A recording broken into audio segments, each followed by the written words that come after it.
J.J. Abrams is bringing his hijinks to the world of video games. The filmmaker has teamed up with Infinity Blade developer Chair Entertainment to create a new game called Spy Jinx. It's described as an action strategy game set in a treacherous world of espionage with RPG character progression and dynamic world building. Abrams is no stranger to espionage, having produced the recent Mission Impossible movies as well as Alias. Spy Jinx is being developed for mobile platforms and the PC, with the possibility of ports coming to other platforms. You can sign up right now for a beta test that will happen next year.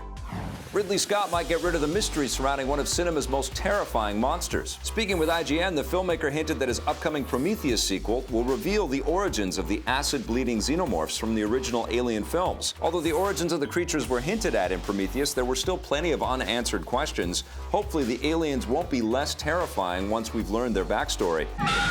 This isn't the only new Alien movie on the way. District 9 and Chappie director Neil Blomkamp was developing a spiritual successor to the more action-oriented Aliens. That project has been put on hold until after Ridley Scott is finished with his film. Talking aliens and spies with one of my favorite people, Marissa Roberto. Let's talk about Aliens right now and Ridley Scott's inability to kind of let this one go, it feels like, right? Yeah, he's really holding on to something here and trying to get back that glory he once had. Yeah. I'm not excited about this at all. Prometheus, to me, was an enjoyable movie because it looked so cool and was so clean and it had some great ideas, but there was a lot of unfinished business, so it's not really exciting to hear about a sequel to that. And I was incredibly excited about Neil Blomkamp's sequel to James Cameron's unbelievable Aliens movie.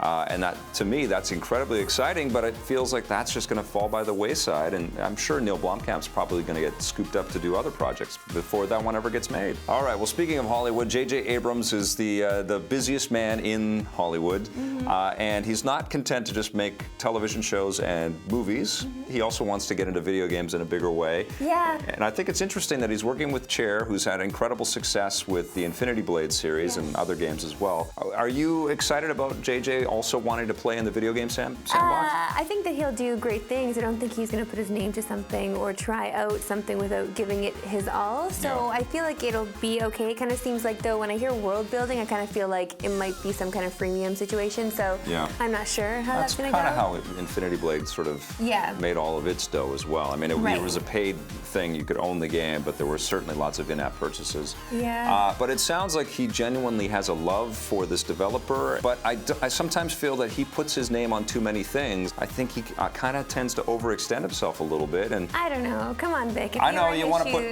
You want to put the name brand out there for sure. Yeah. And it's exciting for video games to have somebody of his pedigree involved with our industry, or with the video game industry. He's got to play off that Star Wars hype too, right? Everybody that plays games, we kind of all love Star Wars too. So. And he's moving on from Star Wars. He's not doing 8, he's not doing 9, so I guess maybe he's got to do some other things. All right, well, we've got to move on. We've got a second opinion of Rise of the Tomb Raider. Here's Stephen Raju. The Rundown is brought to you by EB Games.